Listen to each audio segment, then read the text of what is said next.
Let's go ahead and get right into it. We've got a couple of ranked teams down there in the Brazos Valley region. Nicole already talked about some of them, but we're going to expand a little bit on a couple of them. Let's start off with you, 5A Division 1.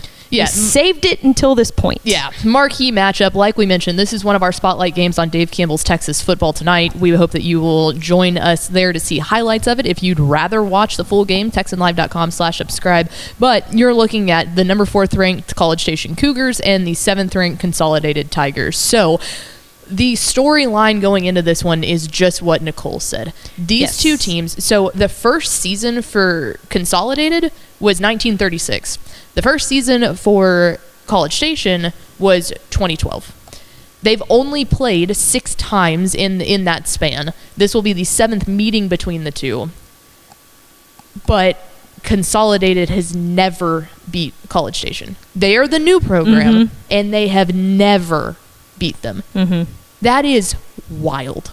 That is wild. Usually it's the other way around. The long-term program is the one that wins it. And finally, what should be seen as little brother makes the big punch, and it breaks all the things and all of that. And it's like, no, that's not the case. And this could be the year that it gets done. A&M Consolidated has looked incredibly good thus far. They had a wild, you and I sat on the couch watching it, wild Thursday night game last week in Week 3 against Pflugerville-Weiss, which we said that game was so crucial because it was likely that whoever lost that would get 3rd in the district. Correct. Why? Because College Station is also in there. So too. You're looking at a potential 3-way tie. You're looking at insanity. You don't want to end up 3rd in district because your first game is going to be a tougher opponent, and it's going to be on the road in the playoffs. So huge win by Consolidated to sneak that one out. Like she said, Will Hargret is back for his 4th year at starter and quarterback. He's looking fantastic. Their defense, the Consolidated defense, is what I think could end up being the difference in this game. They are aggressive, they're fast, and Consolidated hasn't played a game in their 3 games so far without scoring a defensive or special teams touchdown. So they're not just scoring on the offense. No. So I'm excited about that one. On the other side of it, they're going to have to stop an incredible rushing attack against College Station.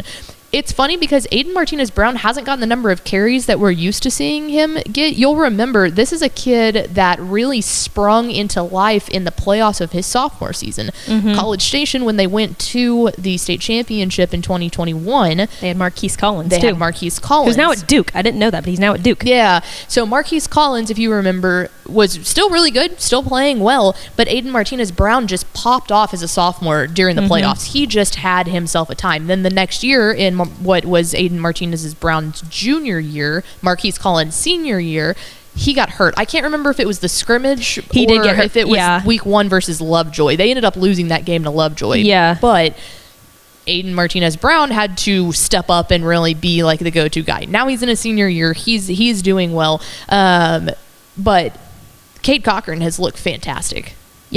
Yeah, this is, my eyes are absolutely going to go, what can this College Station offense do against this menacing A&M Consolidated defense? I'm so excited for this game. Like you said, definitely the best matchup in the state. Yep. For sure. Yeah, it's going to come down to like a couple. I guarantee you at the end of this game, you will be able to pick out 2 or 3 big plays that were the turning points. Like this one, it should be close. It's incredibly similar competition. They've got a lot of star makers. You've got a lot of running the ball, trying to keep the ball out of the hands of people. Like it's going to be a great matchup. Who will get a couple of breaks that go their way? Yeah, absolutely. Moving on down to 5A Division 2, it's number 10 Brenham. What's their mascot? Brenham, it's funny because I always want to say the Bears, Cubs. but it's the Cubs, aren't they? I remembered that just as I asked that question. But we heard Nicole kind of mention them a little bit. This is a team that went 5-4 last year, correct? I believe that was their record. Anyways, they had a down year. Not the kind of year that they were expecting. They get hit with realignment, and they get put into a district where they're going to be playing Belton, Ellison, Waco University. Still a tough competition, but they're starting off the year 3-0. And I think Rudder also joined them as well. Rudder's 3-0 too. So tough district. A lot of undefeated teams so far in that district. It's a team that runs the spread. They have a lot of skill makers, one I will talk about later, like Jacoby Dixon. And they returned pretty much all of them on the offensive side of the ball. Defensive side, they're a little bit young, but they're off to a hot start 3-0. I wouldn't be surprised if they keep climbing in the rankings. Yeah, I feel like most of the time your eyes would go to that game against Rudder, just being a Brazos Valley fan. But let me tell you, it's week 10. It's November 1st. That's when they play Waco University. Guys, that game could be for the district championship. That's in 10-5A Division 2. That could legitimately be for the district championship, because what Karen Johnson is doing down there with the Trojans, they are cooking. They've got a big one against Shoemaker this Thursday. So interested to see how they start off district play. But Waco U is cooking, and the fact that Brenham and Waco U could potentially be playing for a district championship is wild. But it's crazy. Week 10, keep that one circled. We'll see how they fare against Rudder, but keep that one circled. It's funny because Rudder and Brenham kind of came into that district, and they were like, "Hey, move aside. Goodbye. We're top dogs now." And Waco University's like, "Oh no. Hang on here a second." But yeah, that's going to be a fun district to watch throughout the season. Moving on now to 4A Division 2, it is the 10th ranked Madisonville Mustangs. So they're 2-1 on the season. Got wins over Diboll and Navasota, but they did drop one 29-28 against Malakoff last week. So big game coming up this week with the second ranked team in 3A Division 1 in the Cardinals of Columbus. So that one's just intriguing. It is. This will be a really good measuring stick for Columbus, punching up a classification against a state ranked team, and seeing what they're doing. But Ty Williams is leading the offense really well. They had 9 starters back on offense, so all of their skill players returned, including they had every single starter from the offensive line and defensive line return, which I think has led to a lot of this early success. But another team with a Week 10 banger matchup. They play district bunkmate Belleville in Week 10. Dude, November 1st is going to be a fun Friday night. Oh, yeah, that'll be easy to pick spotlight games that week. It's going to be hard because we're going to want to have 72 all of them. I know. Right? Well, we could make exceptions. I am the producer of this show, by the way. You can have 72 spotlight games and just make it a 4-hour-long WTF episode. Get ready to prepare. I'm just kidding. I'm totally kidding. But yeah, no, and I'm always interested to see how teams like this bounce back against a very close loss. You know, like it was kind of the same thing we were running with Gunner. Like, how are they going to bounce back against losing to, I think it was Anna Powers and I were talking about a couple weeks ago. But I'm always interested just to see how well they take a loss like that, you know, and it says a lot about a team that can handle a loss well and bounce right back the next week. So that'll be interesting. That Columbus game is going to be super fun. Yeah. Oh, it's my turn. Yep. Moving on down. I was like, Division 1. Okay, VNA, do it. Yeah. There it is. That's the real one. We need a drop button. No, we really do. 3A Division 1, no surprise here. The number 3rd ranked Franklin Lions. The number 3rd. Number 3. The number 3rd. Okay. All right. This team doesn't need an introduction. I mean, Mark Fannon's the head coach there. He took over this program in 2020, led him to a state championship appearance in 2020. They lost to Canadian that year. That was my first state, actually. So I've like watched the Mark Fannon era like from day one at Franklin, and it's been awesome. They went on to win in 21 and 22, state title. Came back last year, but lost in a super low-scoring, close game to Malakoff. It was 14-7, and I think Malakoff scored on like the final. It was close to the final play or something like that, but a really, really good game. Obviously, we heard Nicole talk about them. They're not going away. They've got big wins so far over China Spring, which take that as you will. China Spring is down, and Lorena too. They're both down, but you know, programs that are typically pretty good. Yeah, they're still good football teams. They're still good football teams. They're just not elite like we've seen in the past couple of years from both of those programs. Correct. And it just kind of seems like Franklin is one of those teams that just, they lose a lot, but then they just reload automatically, you know? So, and they run the slot T, so they always have an abundance of playmakers at running back too. So they're not going away anytime soon. Like, they'll they'll probably be back at AT&T Stadium. The Fannon's never not been at AT&T Stadium, so I mean, that's what I'm saying. I'm not going against a streak. Prove me wrong, but yeah, no, interested to see this one. I think we'll get a much better measuring stick on just how good Franklin is versus this game against Salina. Yeah, 100%. I think so too. Moving on to 2A Division II, rounding out our ranked teams for the Brazos Valley here, and it's the number 4 Bremond Tigers. They're 2-1 on the seasons. They won against Kearns in week 1, lost to Grapeland in week 2, and Looks won like Karen's. Kearns versus Moody. Okay. So most everybody is back from that regional semifinal squad they had last year, and the name of the game is experience and speed. Yeah. This is a very experienced ball club, and they have some lethal speed out on the edge. I'm excited to see what they do this week, but District 10 2A Division 2 It's tough too. Oh man. Murderers row. Yeah. You've got Bremond, obviously, the 4th ranked team. You've got Chilton, and you've got Mart. And those are just the top 3 teams. The depth in this district is still a lot, but you have to get through them. So starting off district play with Mart is tough. I think they're in the conversations to be able to compete for a district title. Do I think they can get it? I don't know. But what I can guarantee you is that this is a team that will be plenty battle tested by the time they get to playoffs. And that's a huge thing. As long as you can stay healthy, you can take a loss in district. You don't have to necessarily win the title.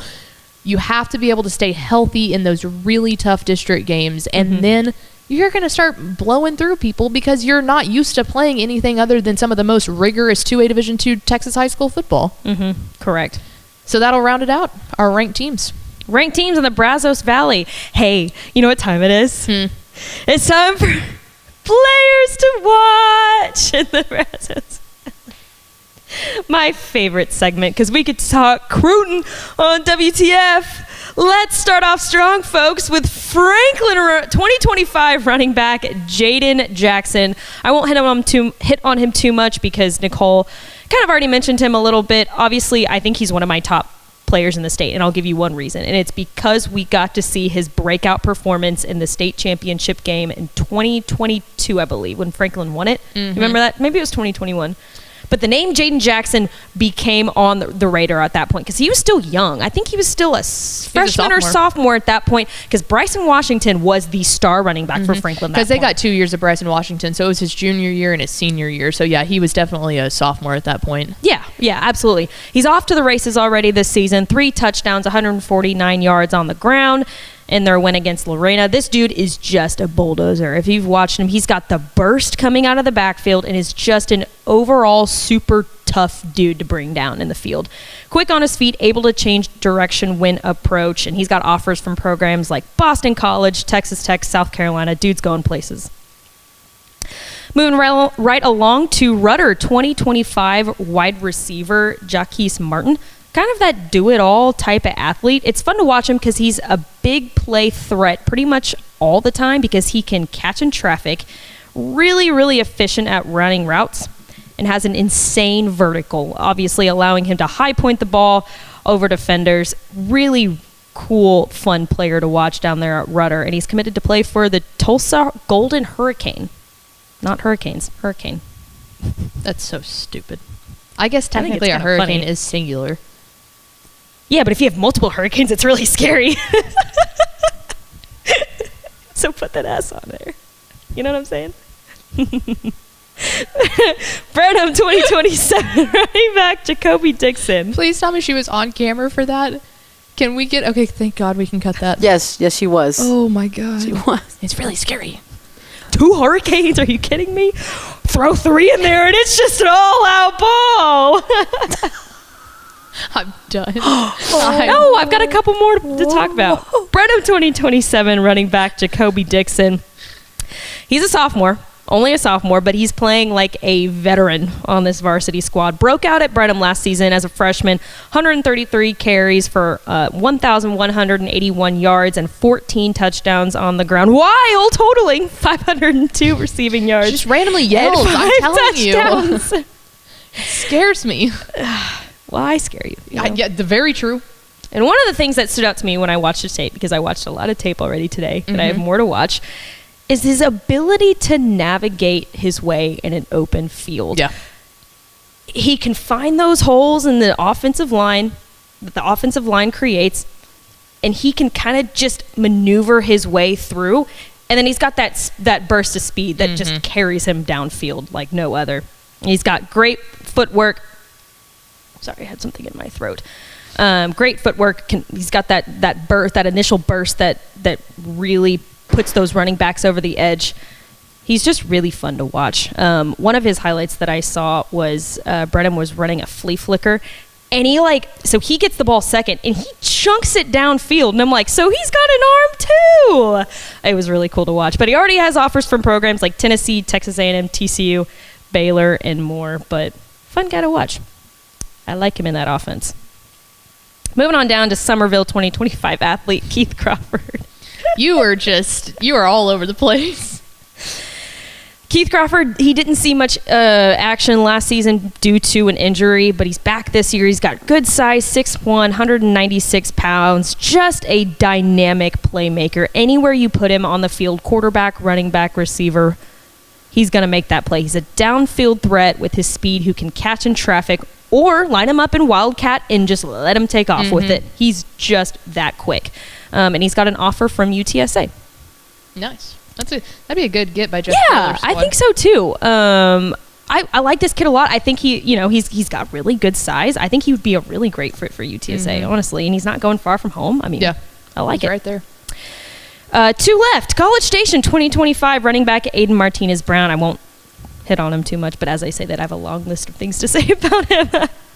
But another great player who his season was cut a little short last year due to an injury, but he still put up huge numbers. 965 rushing yards, 389 yards receiving, and 22 total touchdowns. He stands at 5'9", 180 pounds. Kind of reminds me a little bit of Marquise Collins. They're different style of running backs, but frame and size-wise, they're similar. Yeah, no, I agree. What stood out to me about watching his film is that how he was in like his open field acceleration. He's got that initial burst of speed that if you are competing in a track meet with him, he's going to beat you almost 99% of the time. He's a tough runner, able to shake off defenders once he gets into that open field. He's also valuable with his hands, too. He displays the ability to line up in the slot and catch passes underneath, but can also be used as a downfield threat, too, on the occasion. He's got offers like from programs like Texas State, Sam Houston, UTEP, and more. Definitely going places. He will be absolutely fun to watch on Friday night against A&M Consolidated. And to round it all out, speaking of A&M Consolidated, I don't even want to pronounce his name because I know I'm going to get it wrong, but if you remember last week on Texas Football Tonight, we went to break with one of his highlights. I'm trying I think it's called Big Man Touchdown. Oh, yeah. V-roll the tape. Big Man TD. Blockers in the backfield. Mullenberg out, will hand off, now will fire into the end zone. He's got a big man touchdown. How about that? Vakapuna Faketi, the senior defensive lineman, with the touchdown grab. I love it. Vakapuna Faketi. Yeah. That's the correct way to pronounce it. But it's every lineman's dream to catch a touchdown pass. I was watching that live, and I audibly, you weren't home yet, but I was audibly on the couch, and I was like, big man touchdown! And then when he turns the corner with the Jason the Jet Terry-esque looking wings, I was like, oh, let it rip, big man. Like, let it rip. And to do that against Pflugerville Weiss. Yep. Huge. I had to throw him in there. I audibly yelled. Yeah, I had to throw him in there because, I mean, why not? I think he's awesome. So every lineman's dream, big man touchdown. That's A&M Consolidated. How do you say his name? Vakapuna Faketi. Correct. Love him. Big Man TD. Big man TD. All right, there's your players to watch in the Brazos Valley.